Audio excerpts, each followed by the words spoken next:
6 7 ವರ್ಷ ಆದವರು, 75 76 ವರ್ಷ ಆದವರು ಮತ್ತು ಸೋತವರು ಮತ್ತೆಲ್ಲ ಬೇರೆ ಬೇರೆ ಕಡೆ ಲೋಕಸಭೆಗೆ ತಂದು ನಿಲ್ಲಿಸಿದ್ದಾರೆ. ಸೋತಂಥ ಅಭ್ಯರ್ಥಿಗಳನ್ನು 6 7 ಸತಿ ಆದವರನ್ನು ಲೋಕಸಭೆ ನಿಲ್ಲಿಸಿದ್ದಾರೆ. ಮತ್ತು ನಾನು ಮುಖ್ಯಮಂತ್ರಿ ಆಗಬೇಕು, ನನ್ನ ಮಗ ಅಧ್ಯಕ್ಷ ಆಗಬೇಕು, ಇನ್ನೊಬ್ಬ MP ಆಗಬೇಕು ಅಂತೆಲ್ಲ ನಾಯಕರಿಗೆ ಅಂಥವರಿಗೆ ಹೇಳಿದ್ದಿರ್ಬೋದು. ಅಂಥವರು ಸೇರ್ತದೆ ಅದು. ಯಾಕಂದರೆ ನೋಡಿ, ನಾನು ಈ ಸ್ಪರ್ಧೆಯನ್ನು ಮಾಡ್ತಾ ಇರುವಂಥದ್ದು, ನಾನೊಂದು ಜನಪ್ರತಿನಿಧಿಯಾಗಿ ಸಕ್ರಿಯವಾಗಿ ಕೆಲಸ ಮಾಡ್ತಾ ಇದ್ದಂಥದ್ದು. ನನ್ನ ಎಲೆಕ್ಟ್ರಲ್ ಪೊಲಿಟಿಕ್ಸಿಂದ ಹಿಂದೆ ಬರೆಯುವಂಥ ವಯಸ್ಸಲ್ಲ ಇದು.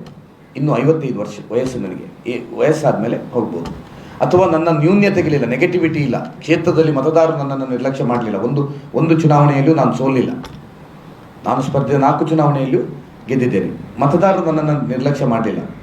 ಅಥವಾ ಕಾರ್ಯಕರ್ತರು ನನ್ನನ್ನು ವಿರೋಧ ಮಾಡಲಿಲ್ಲ. ಕಾರ್ಯಕರ್ತರೆಲ್ಲ ಅಭಿಯಾನ ಮಾಡಿ ಗೋ ಬ್ಯಾಕ್ ನನ್ನನ್ನು ಹೇಳಿಲ್ಲ. ನಮ್ಮಲ್ಲಿ ಗೋ ಬ್ಯಾಕ್ ಹೇಳಿದವರಿಗೆ ಇನ್ನೊಂದು ಕ್ಷೇತ್ರದಲ್ಲಿ ಕೊಟ್ಟಿದ್ದಾರೆ. ಅಂಥವ್ರ ಬಗ್ಗೆ ಹೇಳ್ಬೋದು. ಬಿಟ್ಟರೆ ನನಗೆ ಸೀಟ್ ರಘುಪತಿ ಭಟ್ರಿ ಕೊಡಿ ಅಂತ ಕಾರ್ಯಕರ್ತರು ಆಕ್ಷೇಪ ಮಾಡಿದ್ರು. ನಾನೊಬ್ಬ ಸಕ್ರಿಯವಾಗಿ ಕೆಲಸ ಮಾಡುವಂಥ ಕಾರ್ಯಕರ್ತ. ಮತ್ತು ಹಾಗೆ ಒಬ್ಬ ಸೀಟ್ ತಪ್ಪಿಸುವಾಗ ಒಂದು ಸಂಪ್ರದಾಯ ಅಥವಾ ಒಂದು ಸೌಜನ್ಯತೆ ಅಂತ ಹೇಳಿದರೆ, ಒಬ್ಬ ಸೀನಿಯರ್ ಕಾರ್ಯಕರ್ತನಿಗೆ ಟಿವಿಯಲ್ಲಿ ಪ್ರಕಟಿಸುವ ಮೊದಲು ಗೊತ್ತಾಗೋದಲ್ಲ.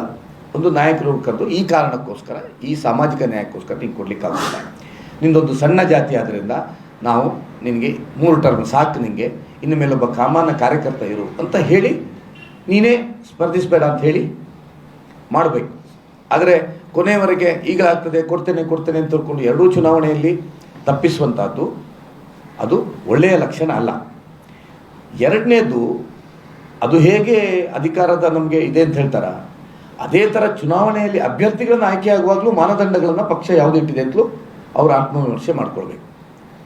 ಪಕ್ಷದಲ್ಲಿ ಸೀನಿಯಾರಿಟಿಯನ್ನು ಬಿಟ್ಟು ಇತ್ತೀಚೆಗೆ ಬಂದ ಅಭ್ಯರ್ಥಿಯನ್ನು, ನಮ್ಮ ಪರಿವಾರದ ವಿರುದ್ಧ ಶಾಂತಿಗಾಗಿ ನಡೆಯಂತೆಲ್ಲ ಮಾಡಿದವರನ್ನು, ಭೌಗೋಳಿಕವಾದಂಥ ನ್ಯಾಯವನ್ನು ಕೊಡದೆ, ಕರಾವಳಿಯನ್ನು ಸಂಪೂರ್ಣ ಯಾವುದೇ ಪ್ರಾತಿನಿಧ್ಯತೆ ಕೊಡದೆ, ಇವತ್ತು 40 ವರ್ಷದಿಂದ ಕರಂಬಳಿ ಸಂಜು ಶೆಟ್ಟರು ನಿಲ್ಲುವ ಲಾಗಾಯತಿಂದ ಕರಾವಳಿಗೆ ಒಂದು ಶಿಕ್ಷಕರು ಮೇಲೆ ಪದವೀಧರದ್ದು ಮಲ್ಲಾಡಿಗೆ ಅಂತ ಹೇಳಿ ಅದೆಲ್ಲವನ್ನು ಬಿಟ್ಟು ಇವತ್ತು 2 ಮೇಲೆ ಕೊಟ್ಟಿದ್ದಾರೆ. ಭೌಗೋಳಿಕವಂತ ನ್ಯಾಯ ಕೊಡುವಂಥದ್ದು ಪಕ್ಷದ ಜವಾಬ್ದಾರಿ. ಇದು ಒಂದು ವಿಧಾನ ಪರಿಷತ್ತು ಒಂದು ಅವಕಾಶ ವಂಚಿತ ಹಿರಿಯ ಕಾರ್ಯಕರ್ತರಿಗೆ ಕೊಡುವಂಥ ಒಂದು ಅವಕಾಶ. ಅದೆಲ್ಲವನ್ನು ತಪ್ಪಿ ಚುನಾವಣೆಯಲ್ಲಿ ಅಭ್ಯರ್ಥಿ ಆಯ್ಕೆ ಹೇಗಾಗಿದೆ ಅಂತ ಹೇಳುವಂಥದ್ದು ಅವರೆಲ್ಲ ವಿಮರ್ಶೆ ಮಾಡಿಕೊಳ್ಬೇಕು. ಇದು ಪಕ್ಷದ ಕೆಲವು ತಪ್ಪು ನಿರ್ಧಾರಗಳಿಂದ ಆಗ್ತಾ ಇದೆ. ನಾನಂತೂ ಈ ಚುನಾವಣೆಯನ್ನು ಸ್ಪರ್ಧೆ ಮಾಡ್ತಾ ಇರುವಂಥದ್ದು, ನಾನು ಸಕ್ರಿಯವಾಗಿ ಕೆಲಸ ಮಾಡಿದವನು. ಈಗ ನನಗೆ ಈ ಚುನಾವಣೆಯಲ್ಲಿ ಸ್ಪರ್ಧೆ ಮಾಡದೇ ಇದ್ದರೆ ನಾನು ಮತ್ತೆ ಎಲೆಕ್ಟ್ರಲ್ ಪಾಲಿಟಿಕ್ಸಲ್ಲಿ ಇರಲಿಕ್ಕಾಗಲ್ಲ, ಮತ್ತು ಕೇವಲ ಒಬ್ಬ ಕಾರ್ಯಕರ್ತನಾಗಿರಬೇಕು. ಯಾಕಂದರೆ ನಾನು 4 ವರ್ಷ ಕಾದು ಸ್ವಲ್ಪ ಕಾಯ್ಲಿಕ್ಕಾಗೋದಿಲ್ಲ ಅಂತ ಅವ್ರು ಹೇಳಿದರು. ಸ್ವಲ್ಪ ಕಾದರೆ 4 ವರ್ಷದಲ್ಲಿ ನಾನೇ ಗೆಲ್ಲಿಸಿದಂಥ ಶಾಸಕರಿದ್ದಾರೆ. ಅಲ್ಲಿ ಮತ್ತೆ ನನಗೆ ವಿಧಾನಸಭೆಗೆ ಸ್ಪರ್ಧೆ ಮಾಡಲಿಕ್ಕಾಗಲ್ಲ. ಮತ್ತು ಲೋಕಸಭೆಯ ಆಯ್ದ ಅಂಥೇಳಿ ನಮ್ಮ ಜಾತಿಯ ಕಾರಣಕ್ಕೋಸ್ಕರ, ನಮ್ಮ ಸಣ್ಣ ಓಟು ಅಂತ ಹೇಳೋದು ಕಾರಣಕ್ಕೋಸ್ಕರ ಯಾವುದೇ ಸೀಟ್ ಕೊಡೋದಿಲ್ಲ. ಮತ್ತು ವಿಧಾನಸಭೆಯಿಂದ ವಿಧಾನ ಪರಿಷತ್ತಿಗೆ ಕೊಡ್ತಾರ ಕೇಳಿದೆ, ನಮ್ಮ ಸಣ್ಣ ಜಾತಿ ಅಂತ ಹೇಳುವ ಕಾರಣಕ್ಕೋಸ್ಕರ ನಮಗೆ ಯಾವುದೇ ಕೊಡೋದಿಲ್ಲ. ನಾನು ಎಲೆಕ್ಟ್ರಲ್ ಪೊಲಿಟಿಕ್ಸಲ್ಲಿ ಆಸಕ್ತಿ ಇರುವಂಥವನು. ಆಲ್ರೆಡಿ 3 ಸತಿ ಆದವನು, 1 ಸತಿಯೂ ಸೋಲಿಲ್ಲ. ಮತ್ತು ಇದರಲ್ಲಿ ಚಿಹ್ನೆ ಇಲ್ಲ. ಪಕ್ಷಕ್ಕೆ ಯಾವುದೇ ತೊಂದರೆ ಆಗಲ್ಲ. ಯಾವುದೇ ಸರ್ಕಾರ ರಚನೆ ಆಗುವಂಥ ಚುನಾವಣೆ ಅಲ್ಲ. ಮುಖ್ಯಮಂತ್ರಿ ಆಯ್ಕೆ ಆಗುವುದಾ ಅಥವಾ ಪ್ರಧಾನಮಂತ್ರಿ ಆಯ್ಕೆ ಆಗುವಂಥ ಚುನಾವಣೆ ಅಲ್ಲ. ಆ ಎಲ್ಲ ಚುನಾವಣೆಗಳಲ್ಲಿ ನನ್ನ ಸೀಟ್ ಇಲ್ದಿದ್ರೂ ನಾನು 2 ಕೆಲಸ ಮಾಡಿದ್ದೇನೆ. ತಾವು ಗಮನಿಸಬೇಕು, ಇಡೀ ರಾಜ್ಯದಲ್ಲಿ 2 ಟೈಮಲ್ಲಿ ಸಿಟ್ಟಿಂಗ್ ಇರುವಾಗ 2 ಬಾರಿ ವಿಧಾನಸಭೆ ಟಿಕೆಟ್ ತಪ್ಪಿಯೂ ಪಕ್ಷದ ಪರವಾಗಿ ಪ್ರಾಮಾಣಿಕವಾಗಿ ಕೆಲಸ ಮಾಡಿದಂಥ ಇನ್ನೊಬ್ಬ ಶಾಸಕರನ್ನು ತೋರಿಸಿ.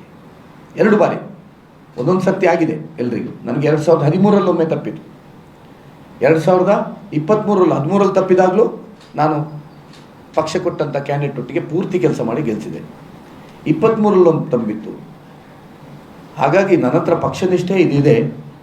ಆದರೆ ಇವತ್ತು ಎಲೆಕ್ಟ್ರಲ್ ಪೊಲಿಟಿಕ್ಸು ನಾನು ಜನರ ಕೆಲಸ ಮಾಡುವ ದೃಷ್ಟಿಯಿಂದ ನನಗೆ ಬಹಳ ಅಗತ್ಯವಾದದ್ದು. ಹಾಗಾಗಿ ನಾನು ಪದವೀಧರ ಮತದಾರರನ್ನು ವಿಶ್ವಾಸದಲ್ಲಿಟ್ಟು ನಾನು ಸ್ಪರ್ಧೆ ಮಾಡ್ತಾ ಇದ್ದೇನೆ. ನೀವು ಮತದಾರರ ನೋಂದಣಿ ಯಾಕೆಂದರೆ ನೈಋತ್ಯ ಪದವೀಧರ ಮತ್ತು ಶಿಕ್ಷಕರು ಒಟ್ಟಿಗೆ ಚುನಾವಣೆ ಬರೋದು. ಹಾಗಾಗಿ ಅದನ್ನು ನಾವು ಚುನಾವಣೆ ಒಟ್ಟಿಗೆ ಮಾಡಿದರೂ ನೋಂದಣಿ ಬೇಕೆ ಬೇರೆ ವ್ಯವಸ್ಥೆಯನ್ನು ಮಾಡಲಿಕ್ಕೆ ಆಗ್ರಹ ಆಗಬೇಕು. ನೀವು ಇವತ್ತು ನೀವೆಲ್ಲ ಹಿರಿಯ ಪತ್ರಕರ್ತರು, ಇಷ್ಟು ಸಮಯ ವಿಧಾನ ಪರಿಷತ್ತಲ್ಲಿ ಇದರ ಬಗ್ಗೆ ಒಂದು ಚರ್ಚೆ ಆದರೂ ಆಗಿದೆ. ಇದರಲ್ಲಿ ಗೆದ್ದವರು ಇದನ್ನು ಸಿಸ್ಟಮನ್ನು ಬದಲಾವಣೆ ಆಗಬೇಕು ಅಂತ ಚರ್ಚೆ ಆಗಲಿಲ್ಲ. ಯಾಕಾಗಲಿಲ್ಲ ಅಂದರೆ ಸೀಮಿತ ಮತದಾರರನ್ನು ಹಿಡ್ಕೊಂಡು ನಾವು BJPಯವರು ಜಾಸ್ತಿ ಅದನ್ನು ಮಾಡ್ತಾ ಇತ್ತು. ಎಂಥದ್ದು ಎನ್ರೋಲ್ ನಾವೇ ಮಾಡೋದು, ನಾವೇ ಗೆಲ್ತಾ ಇತ್ತು. ಆದರೆ ಅದು ಪ್ರಜಾಪ್ರಭುತ್ವ ವ್ಯವಸ್ಥೆಗೆ ಒಳ್ಳೆಯಲ್ಲ. ಶಿಕ್ಷಕರದ್ದು ಹಾಗೆ ಮಾಡಿ, ಪದವೀಧರದ್ದು ಒಮ್ಮೆ ನೋಂದಣಿ ಆದಮೇಲೆ ಹೊಸ ನೋಂದಣಿ ಮಾತ್ರ ಇರಬೇಕು. ಬಿಟ್ಟರೆ ಈಗ ನೀವು ಮತದಾರ ಪಟ್ಟಿ ಇದೆ, ನೀವು ಎಲ್ಲರನ್ನು ಹೊಸ್ತು ಮಾಡಲಿಕ್ಕೆ ಹೇಳ್ತೀರಾ ಪ್ರತಿ ಎಲೆಕ್ಷನ್ಗೆ? ಹೊಸ್ತು ಸೇರ್ಪಡೆ ಮಾಡಬೇಕು. ಒಂದು ಅದನ್ನು ಮಾಡಿ. ಇದರಲ್ಲಿ ಭಾಳ ಈಸಿ ಇದೆ. ಯಾವುದು ನಿಮಗೆ ಎಲ್ಲರೂ ಕಾನ್ವೊಕೇಶನ್ ಡಿಗ್ರಿ ಪಡೆದವರು ಆಗ್ತಾರೆ. ಆಗಲೇ ಅವರನ್ನು ರಿಜಿಸ್ಟರ್ ಮಾಡೋದು ಒಂದು ಚುನಾವಣಾ ಆಯೋಗದ ಪಟ್ಟಿಗೆ ಸೇರಿಸ್ತಾ ಹೋಗುವಂಥದ್ದು. ಬೇಕಾದ್ರೆ ಅದನ್ನು ಚುನಾವಣೆಯ ಸಂದರ್ಭಕ್ಕೊಮ್ಮೆ ಪರಿಷ್ಕರಣೆ ಮಾಡಿ, ಒಂದು ಇದರಲ್ಲಿ ಏನು ಆಕ್ಷೇಪ ಇದ್ದರೆ ಕೊಡಿ ಅಂತ ಒಂದು ಪ್ರಕಟಣೆ ಮಾಡಿ. ಆದರೆ ಇದರ ಬಗ್ಗೆ ವಿಧಾನ ಪರಿಷತ್ತಲ್ಲೂ ಚರ್ಚೆ ಆಗಲಿಲ್ಲ. ಇದರ ಬಗ್ಗೆ ಗಂಭೀರವಾಗಿ ಕೇಂದ್ರ ಸರ್ಕಾರದಿಂದ ಆಗಲಿಲ್ಲ. ಅದು ನೋಡಿ, ನನ್ನದಿಷ್ಟೇ ಕಳಕಳಿ. 20-25 ಲಕ್ಷ ಪ್ರತಿನಿಧಿಸುವಂಥ ಕ್ಷೇತ್ರಕ್ಕೆ ಕೇವಲ 85,000 ಜನ ಮಾತ್ರ ನೋಂದಣಿ ಮಾಡೋದು, ಅದು ಪ್ರಜಾಪ್ರಭುತ್ವ ರೀತಿಯಲ್ಲಿ ಒಳ್ಳೆಯದಲ್ಲ. ಎಕ್ಸಾಂಪಲ್ ನಾನು ಗ್ರಾಜುಯೇಟ್ 25-26 ವರ್ಷ ಇಲ್ಲಿ ತನಕ ನಾನು ಎನ್ರೋಲ್ ಮಾಡಿರಲಿಲ್ಲ. ಈ ಸಲ ಮಾಡಿದೆ. ಯಾಕೆ ಮಾಡಿದೆ? ಯಾರೊಬ್ಬರು ಜನಪ್ರತಿನಿಧಿ ಸರ್ ನೀವು ಮಾಡ್ತೀರಾ ಅಂತ ಕೇಳಿ ಮಾಡಿ. പക്ഷെ ನಾನಾಗೆ ಹೋಗಿ ಅರ್ಜಿ ತಗೊಂಡೋಗಿ ಇಲ್ಲಿ ತಾಲೂಕು ಆಫೀಸ್ನಲ್ಲಿ ನಾನು ಖಂಡಿತ ಮಾಡ್ತಿದ್ದೆ. ಆನ್ಲೈನೂ ಇಲ್ಲ. ಸೊ ಇದೊಂದು ಆದ್ರೂ ಮತ್ತೆ ನೆಕ್ಸ್ಟ್ ಟೈಮ್ ಇದೇ ಥರ ಇದ್ರೆ ನೆಕ್ಸ್ಟ್ ಟೈಮ್ ನೀವು ಪುನರ್ ರಿನ್ಯೂವಲ್ ಮಾಡ್ಬೇಕು ಸರ್. ಯಾರು ಮಾಡಿ ನೋಡಿ, ಈಗ ನಿಮ್ಮ ಹತ್ರ ಕೆಲವ್ರ ಹತ್ರ ಕಾನ್ವೊಕೇಶನ್ ಸರ್ಟಿಫಿಕೇಟ್, ಕೆಲವು ಬಿಸ್ನೆಸ್ ಮ್ಯಾನ್ಗಳು ಯಾವಾಗಲೂ ಡಿಗ್ರಿ ಮಾಡಿರ್ತಾರೆ. ಆಮೇಲೆ ಅದು ಎಲ್ಲಿರ್ತದೆ ಅಂತ ಅವ್ರಿಗೆ ಗೊತ್ತಿರೋದಿಲ್ಲ. ಅದು ಹುಡುಕೋದೇ ಕಷ್ಟ ಇರ್ತದೆ. ಮತ್ತು ಎರಡನೇದು, ಅವನು ಕಾನ್ವೊಕೇಶನ್ ಸರ್ಟಿಫಿಕೇಟ್ ಕೊಡಬೇಕು. ಕಾನ್ವೊಕೇಶನ್ ಸರ್ಟಿಫಿಕೇಟ್ ಇಲ್ದಿದ್ರೆ 3 ವರ್ಷದ್ದು ಮಾರ್ಕ್ಸ್ ಕಾರ್ಡ್ ಕೊಡಬೇಕು. 1 ವರ್ಷದ್ದು ಮಿಸ್ ಆದರೂ ಆಗೋದಿಲ್ಲ. ನಿಮಗೆ ಅಫಿಡವಿಟ್ ಮಾಡಬೇಕು, ನೋಟ್ರಿ ಮಾಡಬೇಕು, ಗೆಜೆಟೆಡ್ ಆಫೀಸರ್ ಸೈನ್ ಮಾಡಬೇಕು. ಅಂದರೆ ಮತ್ತು ಅಷ್ಟೆಲ್ಲ ಆಗಿ ಬಲ್ಕ್ ಕೊಡಲಿಕ್ಕಿಲ್ಲ. ಈಗ ನಾವು ಯಾರು ತಗೊಂಡೋಗಿ ಬಲ್ಕ್ ಕೊಡಲಿಕ್ಕಿಲ್ಲ, 5 ಮಾತ್ರ ತಗೊಳ್ಳೋದು. ಹಾಗಾಗಿ ಮತ್ತು ಇದರಲ್ಲಿ ಏನು ಭಾರಿ ಇಂಪಾರ್ಟೆನ್ಸ್ ಇಲ್ಲ, ಏನೋ ಸರ್ಕಾರ ರಚನೆಗೆ ಆಗುವಂಥದ್ದು ಅಲ್ಲ. ಹಾಗಾಗಿ ಯಾರು ಇಂಪಾರ್ಟೆನ್ಸ್. ಮತ್ತು ಎರಡನೇದು, ಬೇರೆದಕ್ಕಾದ್ರೆ ವೋಟರ್ ಲಿಸ್ಟ್ ಕಡ್ಡಾಯ ನಿಮಗೆ ಯಾವುದಾದ್ರೂ ಬ್ಯಾಂಕಿಗೆ, ಇದಕ್ಕೇನು ಕಡ್ಡಾಯ ಇಲ್ಲಲ್ಲ. ಹಾಗಾಗಿ ಮತ್ತೆ ಸರ್, ಕಾಮನ್ ಸೆನ್ಸ್. ನೀವು ಒಮ್ಮೆ ಪದವಿ ಆದಮೇಲೆ ನಿಮ್ಮ ಪದವಿ ಚೇಂಜ್ ಮಾಡ್ಲಿಕ್ಕೆ ಆಗ್ತದ? ಪದವಿ ಮತ್ತೆ ಯಾಕೆ 6 ವರ್ಷಕ್ಕೊಮ್ಮೆ ನೀವು ರಿನಿವಲ್ ಅಗತ್ಯವೇ ಇಲ್ಲ. ಕಂಟಿನ್ಯೂ ಮಾಡಿ. ಈಗ ನಿಮಗೆ ವಿಧಾನ ಪರಿಷತ್ನಲ್ಲಿ ಅವಕಾಶ ಕೊಡೋದ್ರ ಬಗ್ಗೆ ಭರವಸೆ ಎಲ್ಲಿಂದ ಮತ್ತೆ ಯಾವುದು? ಪ್ರಾರಂಭದಲ್ಲೇ ನಾನು ನೋಡಿ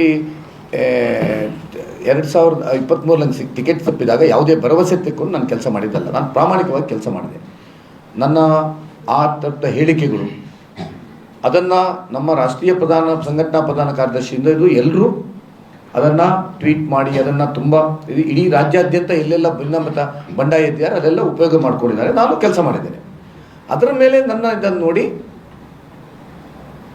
ನನಗೆ ನಿಮ್ಗೆ ಏನು ಅಪೇಕ್ಷೆ ಇದೆ ಅಂತ ಕೇಳಿದ್ರು. ಚುನಾವಣೆ ಮುಗಿದ ಮೇಲೆ ಇದು ಸಂಘದ ಹಿರಿಯರು ಕೇಳಿದ್ರು. ಆಗ ನಾನು ಹೇಳಿದೆ, ಆಯನೂರು ಮಂಜುನಾಥ್ ಅವರು ನಮ್ಮಿಂದ ಗೆದ್ದವರು, ಇಲ್ಲಿ ಹೋದ ಸರ್ತಿ ಗೆದ್ದವರು ರಾಜೀನಾಮೆ ಕೊಟ್ಟು JDS ಅಲ್ಲಿ ಕ್ಯಾಂಡಿಡೇಟ್ ಆಗಿದ್ದರು. ಯಾವುದು JDS ಅಲ್ಲಿ ಶಿವಮೊಗ್ಗದಲ್ಲಿ MLA ಕ್ಯಾಂಡಿಡೇಟ್ ಆಗಿ ಇಲ್ಲಿ ಖಾಲಿ ಇತ್ತು. ನಾನಾಗ ಕೇಳಿದೆ, ನನಗೆ ಕೊಡಬೇಕು ಅಂತ ಹೇಳುವಂಥ ಅಪೇಕ್ಷೆ ಇದ್ದರೆ, ಈಗ ಒಂದು ಖಾಲಿ ಇದೆ, ಯಾರು ಸಿಟ್ಟಿಂಗ್ ಅಲ್ಲ, ಬೈ ಇಲೆಕ್ಷನ್ ಬರ್ತದೆ ಅಂತ ನಾನು ಕೇಳಿದಾಗ, ಬೈ ಇಲೆಕ್ಷನ್ ಆಗ್ಬೋದು ಅಂತ ಎಲ್ಲ ನಾಯಕರುಗಳು ಹೇಳಿದರು. ಆಗ ಆಮೇಲೆ ಬೈ ಇಲೆಕ್ಷನ್ ಆಗಲಿಲ್ಲ. ಎನ್ರೋಲಿ ಬರುವಾಗಂತೂ ನಾನು ಎಲ್ಲ ನಾಯಕರುಗಳ ಹತ್ರ ಹೋಗಿದ್ದೇನೆ. ಆಯಿತು ನೀವು ಮಾಡಿ ಅಂತ ಹೇಳಿದ್ರು. ಅವ್ರ ಹತ್ರ ಮಾತಾಡಿ, ಇವ್ರ ಹತ್ರ ಮಾತಾಡಿ ಎಲ್ಲರೂ ಹೇಳಿದ್ರು. ಎಲ್ಲರ ಹತ್ರ ಮಾತಾಡಿದ್ರೆ, ಇಲ್ಲ ನಿಮಗೆ ಈ ಸರ್ತಿ ನ್ಯಾಯ ಕೊಡ್ತೇವೆ ಅಂತ ಸ್ಪಷ್ಟವಾಗಿ ಹೇಳಿದ್ದಾರೆ. ಈ ಸರ್ತಿ ನಿಮಗೆ ಕೊಟ್ಟೇ ಕೊಡಬೇಕು, ಮೊನ್ನೆ ಆದದ್ದೇ ತುಂಬ ತಪ್ಪಾಗಿದೆ, ಇದಂತೂ ನಾವು ಹೋರಾಟ ಮಾಡಿ ಕೊಡ್ತೇವೆ ಅಂತೆಲ್ಲ ತುಂಬ ಜನ ನಾಯಕರುಗಳು ಹೇಳಿದ್ದಾರೆ. ಎಲ್ಲ ಒಬ್ಬೊಬ್ಬರಲ್ಲ. ಲೋಕಸಭೆ ಚುನಾವಣೆ ಪ್ರಭಾರಿ ಮಾಡುವಾಗಲೂ ನನಗೆ ಹೇಳಿದ್ರು.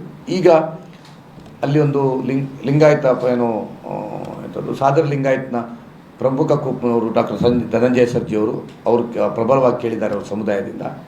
ನಾವು ಈಗ ಡಿಕ್ಲೇರ್ ಮಾಡಿದರೆ ನಮಗೆ ಅಲ್ಲಿ ಓಟ್ ಜಾಸ್ತಿ ಇದೆ ಲೋಕಸಭೆಗೆ, ಶಿವಮೊಗ್ಗದಲ್ಲಿ ನಮಗೆ ಓಟ್ರಿಂದ ಕಷ್ಟ ಆಗ್ತದೆ. ಇಲೆಕ್ಷನ್ ನೀವೀಗ ಸ್ವಲ್ಪ ಕೆಲಸ ಮಾಡಿ, ನಿಮಗೆಲ್ಲ ಪರಿಚಯ ಆಗ್ತದೆ.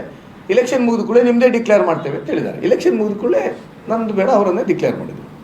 ಅದು ಡಿಕ್ಲೇರ್ ಮಾಡಿದ್ರಲ್ಲೂ ಅವರು ಇತ್ತೀಚೆಗೆ BJP ಬಂದವರು ಮತ್ತು ನಮ್ಮ ಪರಿವಾರದ ಎಗೇನ್ಸ್ಟ್ ಶಾಂತಿಗಾಗಿ ನಡೆ ಅಂತ ಹರ್ಷ ಕೊಲೆಯ ಸಂದರ್ಭದಲ್ಲಿ ಮಾಡಿದಂಥವರಿಗೆ ಕೊಟ್ಟದ್ದು. ಅವರು ಪಾರ್ಟಿ ತಗೊಂಡು ನನ್ನ ಆಕ್ಷೇಪ ಇಲ್ಲ, MLA ಸೀಟ್ ಕೊಟ್ಟರು ಆಪೆ.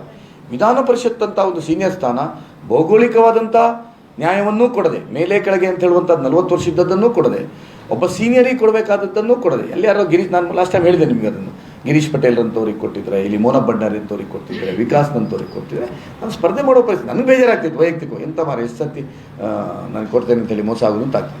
ಸ್ಪರ್ಧೆ ಮಾಡುವಂಥ ಹಂತಕ್ಕೆ ಬರ್ತಿರ್ಲಿಲ್ಲ ನಾನು. ಈಗ ಡಾಕ್ಟರ್ ಸರ್ಜಿ ಅವರು ನಾನು ಆರಂಭದಿಂದಲೇ RSS ಕಾರ್ಯಕರ್ತ ಅಂತ ಹೇಳಿದ್ರು. ಆರಂಭ ಸುಮಾರು ತುಂಬ ಜನ ಅಂತ ಕಾಂಗ್ರೆಸ್ ನಾಯಕರುಗಳು ಬಾಲ್ಯದಲ್ಲಿರುವಾಗ ಸಂಘ ಶಾಖೆಗೆ ಹೋಗಿ ಮುಖ್ಯ ಶಿಕ್ಷಕಾಗಿ ITC OTC ಇರ್ತಾರೆ. ಇತ್ತೀಚೆಗೆ ಏನು ಅಂತ ನಾನು ಇವತ್ತು ಕೇಳ್ತೇನೆ, ಶಾಂತಿಗಾಗಿ ನಡೆ ಸರ್ಜಿ ಫೌಂಡೇಶನ್ನ ನೇತೃತ್ವದಲ್ಲಿ ಆದದ್ದು ಹೌದಲ್ವಾ? ಅದರಲ್ಲಿ BJP ಪಾಲ್ದಾರ ಆಗಿತ್ತ? ಪರಿವಾರ ಪಾಲ್ದಾಗೆ ಪರಿವಾರದ ಎಗೇನ್ಸ್ಟ್ ಆದದ್ದು ನಕ್ಸಲ್ವಾದಿಗಳು, ಕಮ್ಯುನಿಸ್ಟುಗಳು ಮತ್ತು ಪ್ರಗತಿಪರರನ್ನು ಸೇರಿಕೊಂಡು ಶಿವಮೊಗ್ಗದಲ್ಲಿ ಹರ್ಷ ಕೊಲೆಯ ಸಂದರ್ಭದಲ್ಲಿ ನಮ್ಮ ಎಗೇನ್ಸ್ಟ್ ಆಗಿ ಮಾಡಿದ್ರು. ಅವರು ಸನ್ಯದಿಂದ ಸ್ವಯಂ ಸೇವಕರಾಗಿದ್ದರೆ 2022 ನವೆಂಬರ್ಲೇ ಡಿಸೆಂಬರ್ಲೇ ನೀವು ಪತ್ರಿಕೆಯಲ್ಲಿ ನೋಡಿದರೆ ಗೊತ್ತಾಗ್ತದೆ. ಅವರು BJPಗೆ ಫ್ಲಾಗ್ ಹಿಡಿದು ಸೇರ್ಪಡೆ ಯಾಕೆ ಮಾಡಬೇಕಿತ್ತು? ಈಗ BJP ಇದ್ದರೆ ಮತ್ತೆ ಪುನಃ ಸೇರ್ಪಡೆ ಆಗ್ತಾನ? ಮತ್ತು ಸೇರ್ಪಡೆಯ ಕಾರ್ಯಕ್ರಮದಲ್ಲಿ ಅವರು ಭಾಷಣ ಮಾಡಿದ್ದಿದೆ.